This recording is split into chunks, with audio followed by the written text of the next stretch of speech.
দালালের প্রলোভনে পড়ে নাম সর্বস্ব প্রাইভেট ক্লিনিকে ভর্তি হয়ে ভুল চিকিৎসার শিকার হওয়া যেন স্বাভাবিক ঘটনায় পরিণত হয়েছে। একের পর এক ভুল চিকিৎসা সত্ত্বেও কিভাবে এদেশে অবাধে চিকিৎসা কার্যক্রম চালানো সম্ভব তার জ্বলন্ত উদাহরণ হয়ে উঠেছে ফরিদপুর শহরের সৌদি বাংলা নামের একটি প্রাইভেট ক্লিনিক। এবার এই প্রাইভেট ক্লিনিকের বিরুদ্ধে এক নারী রোগীর পাইলসের অপারেশন করতে গিয়ে ভুলে গল ব্লাডারের অপারেশন করার অভিযোগ উঠেছে। ভুল অপারেশনের বিষয়টি বুঝতে পেরে মুহূর্তেই হাসপাতাল ছেড়ে পালায় চিকিৎসক, নার্স সহ স্টাফরা। যে পাইলস অপারেশন করার কথা ছিল ওটা পাইলস অপারেশন করানো করছিল কিডনি অপারেশন, ঠিক আছে। তো আমাদের রোগীর কোনো কিডনির কোনো সমস্যা ছিল না, কিন্তু সমস্যা হলো পাইলসের। তো আমাদের কথা হলো পাইলসের অপারেশন জায়গায় কিডনি অপারেশন কেন হবে এবং কিভাবে হলো। তো এই বিষয়টা নিয়ে আমরা যখন এই হসপিটালের কর্তৃপক্ষের সাথে জানতে আসলাম, কিন্তু এই কর্তৃপক্ষ থেকে শুরু করে নার্স, সিস্টার যাই বলেন না কেন, ডক্টর থেকে শুরু করে সবাই পলাইছে। হসপিটাল এখন কেউ নাই। একজন দায়িত্বশীল ডাক্তার একজন রোগীকে যখন অপারেশন করবে অন্তত তার প্রেসক্রিপশনটা দেখে অপারেশনটা করবে। তো এখন এইভাবে যদি দায়িত্বহীনতায় ডাক্তাররা দায়িত্বহীন অবস্থায় অপারেশন করে কিংবা মাতাল অবস্থায় অপারেশন করে, আসলে রোগীরা তাদের কাছে, সাধারণ রোগীরা তাদের কাছে কতটুকু ভ্যালুয়েবল বা তারা সাধারণ রোগীদের কতটুকু তারা যত্ন সহকারে অপারেশন করে কিংবা ট্রিটমেন্ট দেয়, এটা আসলে আমাদের বোধগম্য নয়। ঘটনার সত্যতা নিশ্চিত করে Faridpur civil surgeon doctor Mahmudul Hasan জানান, রোগী ভুল চিকিৎসার সম্মুখীন হওয়ায় হাসপাতালটি সাময়িকভাবে বন্ধ করে দেওয়া হয়েছে। ভুক্তভোগী ওই রোগীর অবস্থা দ্রুত খারাপ হতে থাকায় উন্নত চিকিৎসার জন্য তাকে Faridpur diabetic association medical college হাসপাতালে ভর্তি করা হয়েছে। এখানে দুইটা পেশেন্ট ভর্তি ছিল, একটা পেশেন্ট পাইলসের আর একটা পেশেন্ট হলো গল ব্লাডারের। পাইলসের পেশেন্টরা ডাক্তার ফজলুল হক শোভনের আন্ডারে ভর্তি ছিল, উনি একজন সার্জারি বিশেষজ্ঞ ডাক্তার। আর কোলেসিস্টেক্টমির যে পেশেন্টটা, সেই পেশেন্টটা ভর্তি ছিল ডাক্তার নজরুল ইসলামের আন্ডারে।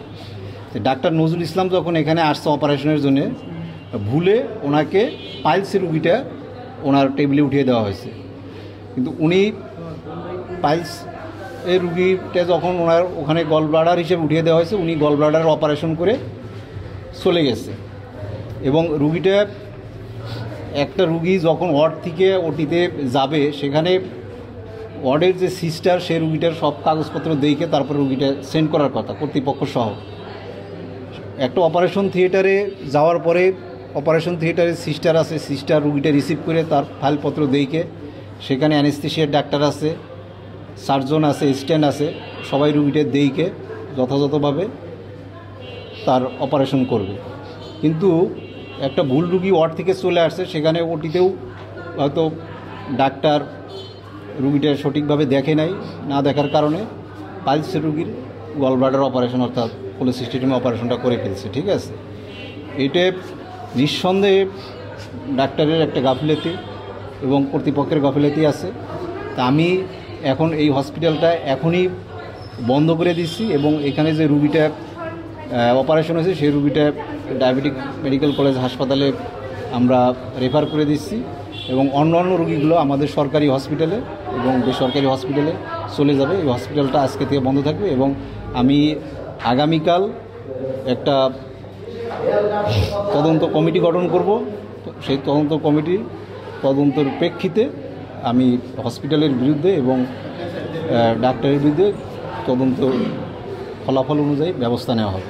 এদিকে ঘটনার পরপরই হাসপাতালটির সকল চিকিৎসক ও নার্স হঠাৎ করে পালিয়ে যাওয়ায় চরম বিপাকে পড়ে সেখানে ভর্তি থাকা অন্যান্য রোগীরা। জরুরি মুহূর্তে চিকিৎসক ও নার্স না পেয়ে দিশারা হয়ে পড়েন তারা। কেউ কেউ বাধ্য হয়ে অন্যত্র রোগী স্থানান্তরের চেষ্টা শুরু করেন।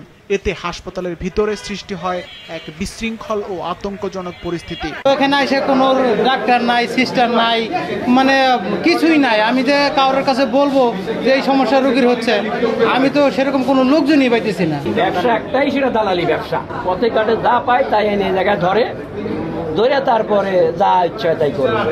এটি এই ক্লিনিকের বিরুদ্ধে প্রথম অভিযোগ নয়। এর আগেও নবজাতকের পেট কেটে ফেলা, অ্যাপেন্ডিসাইটিসের অপারেশন করতে গিয়ে স্কুল ছাত্রের মৃত্যু সহ নানা অভিযোগ রয়েছে ক্লিনিকটির বিরুদ্ধে।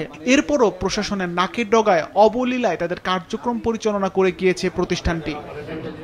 সিফাত রহমান, মাছরাঙ্গা, নিউজ ডেস্ক।